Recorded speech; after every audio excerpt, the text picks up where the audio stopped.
Biggest boss and I've been a trillist. I'm a bigger problem when I click with Skrillex. Murder on my mind, it's time to pray to God. My revolver's not religious, the revolution's born. You wanna know my name, to go and tell us all. You wanna know my gang, Suicide Squad. What's up, everybody? It's me again, Nerdy Hero. I'm here to do the spoiler-filled review of Suicide Squad. I did like some analysis of what I thought of the film, so here I'm not even going to score it or anything. I'm just going to talk really quickly on some of the spoilerish topics of it. So I'm going to say right off the bat, Batman and the Flash cameo in this film. There's mentions of what happened to Batman vs Superman when Superman died. There's, what else?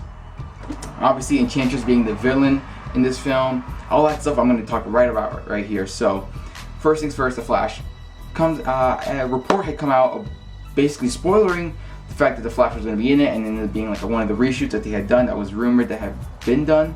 So right off the bat, he shows up, and the crowd in my theater would start cheering. He had this quick little one-liner, and he took down Boomerang, and it was the story of how Captain Boomerang was arrested. Next was obviously Deadshot's backstory, when it shows that Batman was the one who took him down, because Viola Davis was the one that tipped off Batman as to where to find Deadshot, and he got arrested because of that. And Deadshot's story with his daughter was, again, just wonderful. I love the chemistry between him and the little girl, and what he was, as a father, what he was trying to do. But that's a whole nother topic. That whole scene between Deadshot and Batman was a really cool scene to see happen, with Ben Affleck just coming back and just killing it as Batman again. And obviously, again, the mid-credits scene, whatever you want to call it, with Bruce Wayne and Viola Davis, and she gives him the file of a couple of the members of Justice League and also Enchantress.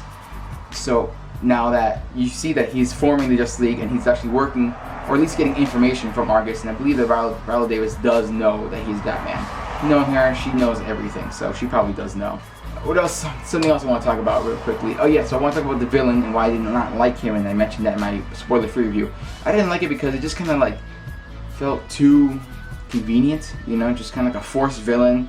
Enchantress being very powerful and then actually, and the villain in the ending fight just feeling not.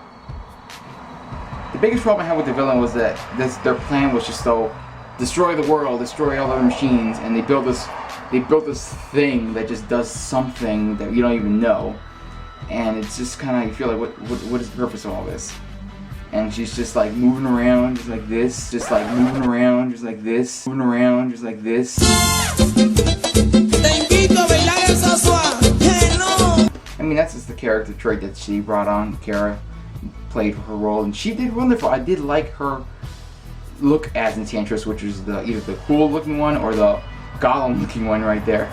She was just doing these cool weird moves and whatever, and she did fine with that. That wasn't the problem. It was just like the whole, the doomsday devices she was building. It was just so cliche, and I was like, I don't like this. And then the big brother that she has, CGI monster dude shows up, and they're just fighting him, and it was just, I felt bored. The problem is, the ending fight, at least for the most of it, I felt really bored throughout it.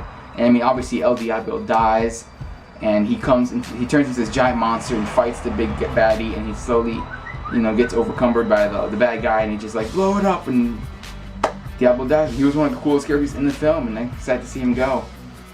Another thing was Viola Davis's Amanda Waller.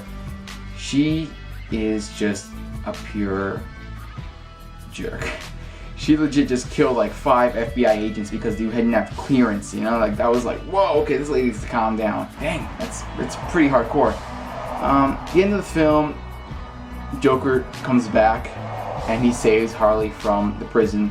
And one of the things I liked most about Jared Leto's Joker was, one of the things I missed about Jared Leto's Joker was the trailer showed all these cool scenes with him that a lot of them were cut, especially the one where it shows his face half blown off.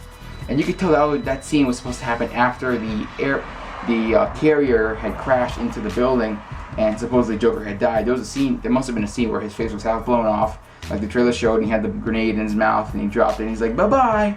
Yeah, all that was cut, which sucks. I wanted to see that. Another thing was the flashback for Harley, specifically Harley and the Joker. A lot of that I really liked, but I felt like there should have been more full scenes, but they felt like really edited and choppy, as they're trying to portray the insanity between the two of them. but I felt like I should have had at least more of a full scene, specifically the Arkham escape moments. I want to see more of that, but I felt like it was cut up really quickly. Those are just some of the quick things I wanted to get out real quick and just talk mostly about it. I still really like this movie. Those weren't really negatives, those are just things I noticed or just the spoilers I wanted to talk about. So you guys can now comment down below, give me all the spoilers you want down in the comments, tell me what you guys liked or did not like. You know, what was your favorite character basically. Remember, you can like, comment, subscribe to my YouTube channel. Remember, keep it nerdy.